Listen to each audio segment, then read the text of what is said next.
booster ignition, and liftoff. The crew of Artemis II now bound for the moon. Humanity's next great voyage begins.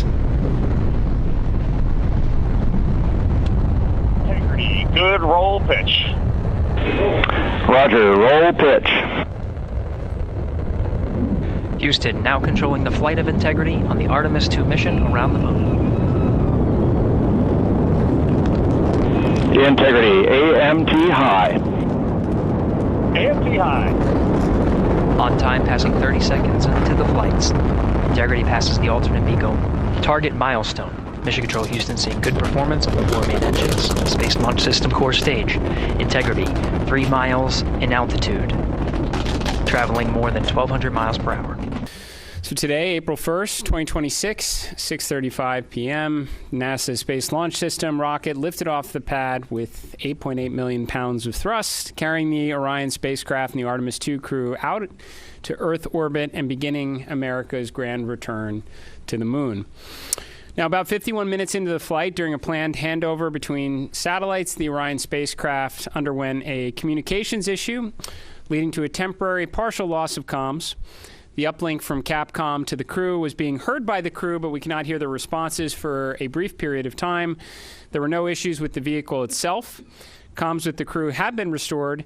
We're actively working the issue, and we'll keep you informed. The Orion spacecraft has successfully separated from the core stage, and its solar arrays have been deployed as planned.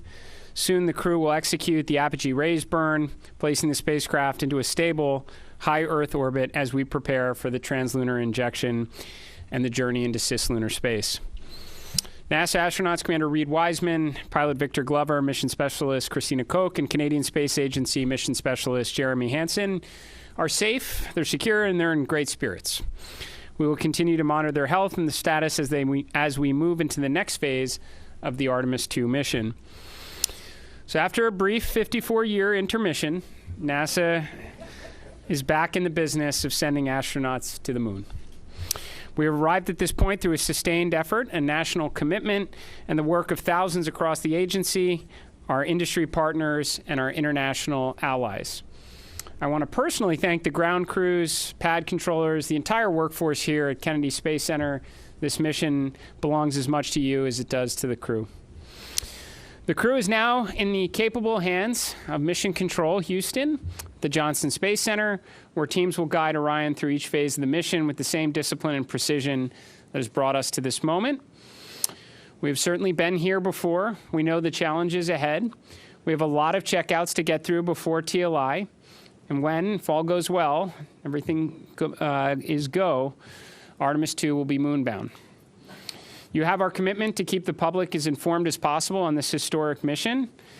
And we will celebrate when we will hold our celebration until this crew is under parachutes and splashes down off the west coast of the United States. Congratulating the team at NASA and our brave astronauts on the successful launch of Artemis II. It was quite something. It will be traveling further than any manned rocket has ever flown and will very substantially pass the moon, go around it, and come back home from a distance that has never been done before. It's amazing. They are on the way, and God bless them. These are brave people.